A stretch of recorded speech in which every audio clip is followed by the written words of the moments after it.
A lot of really good fantasy performances just got overshadowed by some major injuries, and there's really important guys to pick up off the waiver wire. So we're not going to waste time. All I ask of you is to go down there, drop a like on the video, and subscribe to the channel to show your support. So we're getting into the guy really quick that I just want to make sure we check availability on, because this particular guy at this point, he should not be on waiver wires anymore. Tank Bigsby. Tank Bigsby is 68.3% rostered on ESPN leagues. This guy should not be on waivers anymore. Listen, I don't know if Travis Etienne's going to miss next week or the week after that.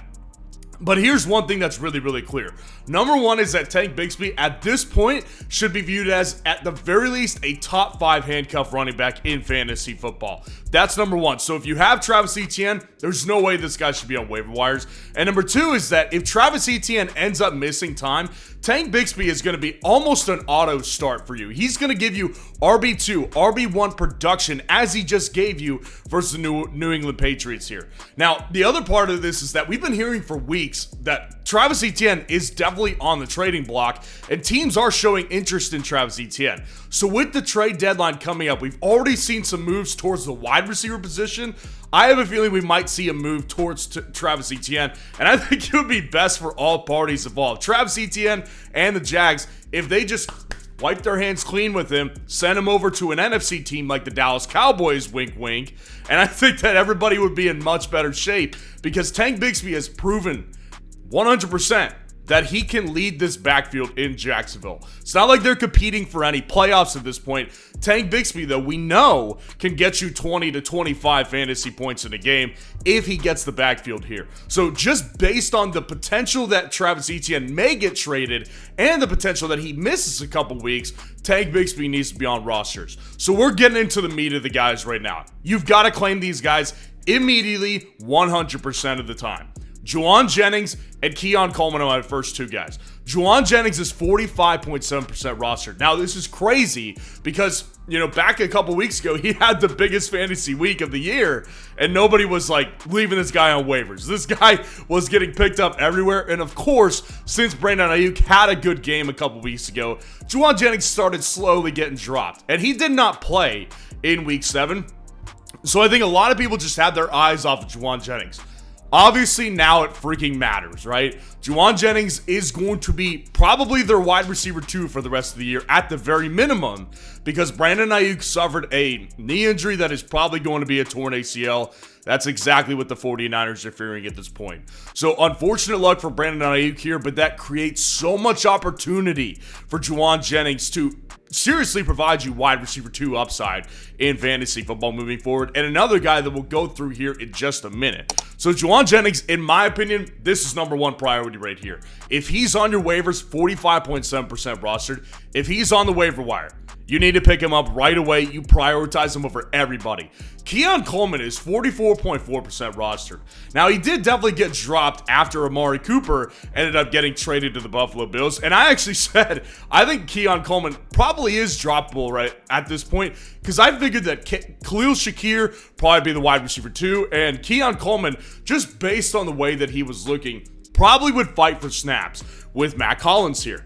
Now, Keon Coleman has his first real true breakout game as a Buffalo Bill here, and this is massive because, in my opinion, I think it's actually more sustainable than it was several weeks ago, because Keon Coleman is not having the pressure anymore of having to develop into this team's wide receiver 1. I think that's what the Bills were hoping would happen, is that they drafted this guy. He was their first pick this year. They drafted him just because they figured he could develop into the number 1 wide receiver at some point in the year. I think it became apparent that Keon Coleman was not ready to be a wide receiver 1 in the NFL yet, and so they made this move with Amari Cooper, and I think it's just going to benefit Keon Coleman in the long run this year. And the good news is, just based on what he did versus the Tennessee Titans in Week 7, this is going to be sustainable, because, as we know, Josh Allen can easily sustain 2 wide receivers in fantasy football. There's no question. Amari Cooper is a borderline wide receiver 1/wide receiver 2 in fantasy. Keon Coleman is almost a flex option at this point.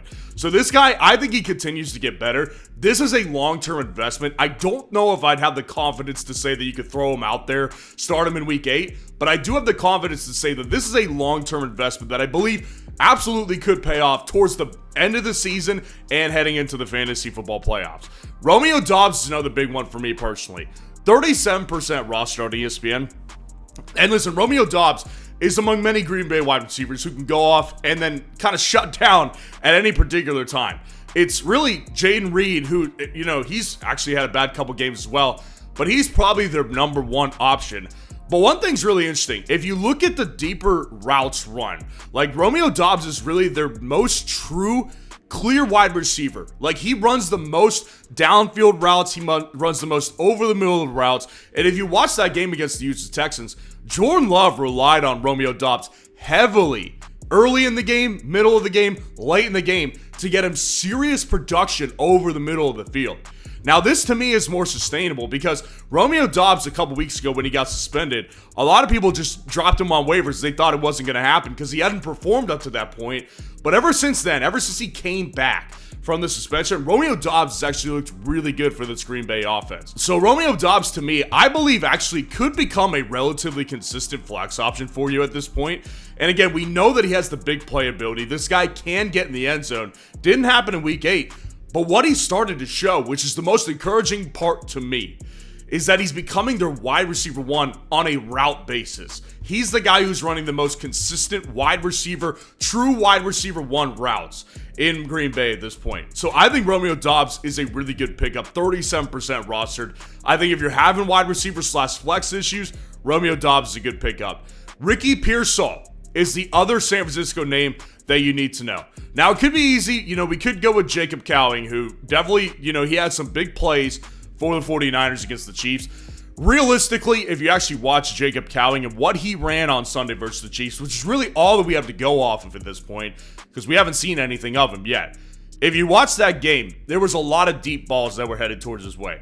Now, it's not to say that he can't hit on some big plays in the future and he won't be involved. I believe he will be involved moving forward because he does provide them a downfield threat. But what happens when Deebo Samuel comes back in the lineup? Probably few and far between. Ricky Pearsall was the other guy who was actually running more consistent routes over the middle of the field on the sidelines. Like Ricky Pearsall was definitely more sustainable because he kind of fills that possession wide receiver role now. And at this point, Ricky Pearsall, his first game back, he did okay. It wasn't anything spectacular. But at this point, Ricky Pearsall, you can expect him to have a pretty significant role moving forward in this 49ers offense because without Brandon Ayuk, which again, it's likely going to be without Brandon Ayuk for the rest of the season, Brandon Ayuk specifically leaves a void over the middle of the field. And Juwan Jennings and Ricky Pearsall, they're both going to be tasked with that. We may not end up having a ton of production for Ricky Pearsall, but the bottom line is, at this point, you need to take the shot on Ricky Pearsall because he is with the 49ers, a good offense, and Ricky Pearsall does finally have the ability to actually break out onto a football field, and who knows, he may become their most consistent wide receiver and not Juwan Jennings. Bottom line is, you've got to take the shot on him at this point. And then here's some really low rostered guys. These are really deep shots that I actually think are going to come in handy for you at some point. Troy Franklin and Cedric Wilson. Troy Franklin, Denver Broncos rookie wide receiver. He was drafted in the 4th round. Now, here's the thing with Troy Franklin. I actually drafted a ton of Troy Franklin in best ball during the offseason. The reason I did that is because he played at Oregon with Bo Nix, and they developed really good chemistry together. So I figured that Denver drafting him would initiate some sort of involvement at some point in the season. Now, we didn't see any of Troy Franklin basically over the last 6 weeks. But the past 2 weeks, actually specifically, he's actually become far more involved. Now, there's been injuries at the wide receiver position in Denver. You probably just don't know about it because Denver's wide receiver options haven't been that good. I would say that Troy Franklin has come in the past 2 weeks. You could see those numbers on the screen, what he's done the past 2 weeks. I would say what he's done over the past 2 weeks warrants him a starter receiver position at this point.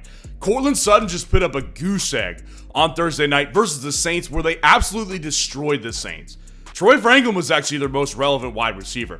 And that's because Bo Nix, there's a trust with him that is built in from college here. So Troy Franklin, I'm not saying that if you're in an 8-team league or a 10-team league, you need to pick Troy Franklin up.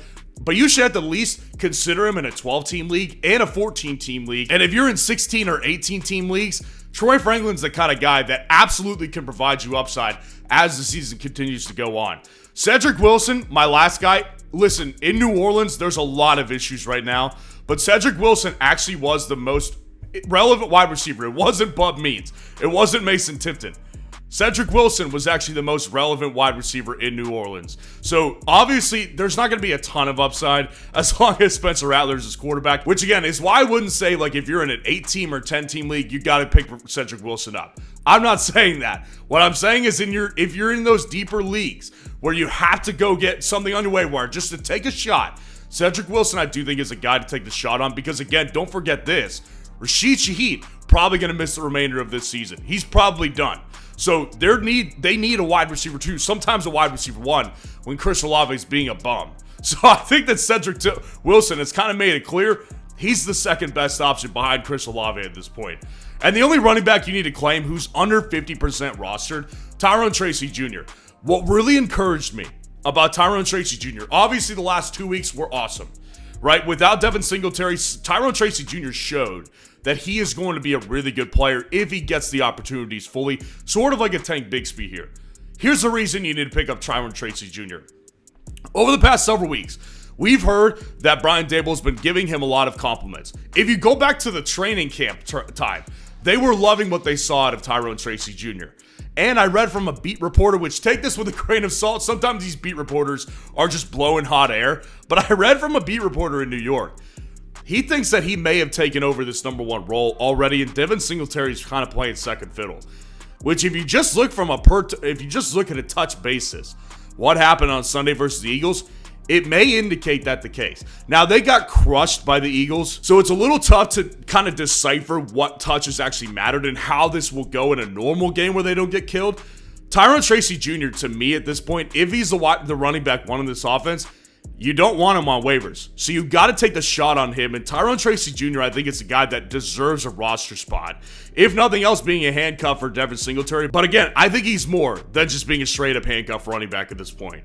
And then here's the guy I'll tell you to wait a week on right here. Cedric Tillman of the Cleveland Browns. Obviously, without Amari Cooper, there was a major void that needed to be filled with a wide receiver. And most of us, including myself, just assume it would be Jerry Jeudy. Well, Cedric Tillman was actually the most involved wide receiver in that Cleveland Browns room.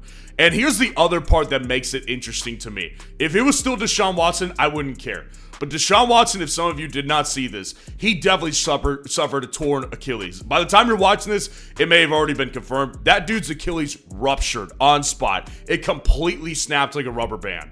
So he's done for the year.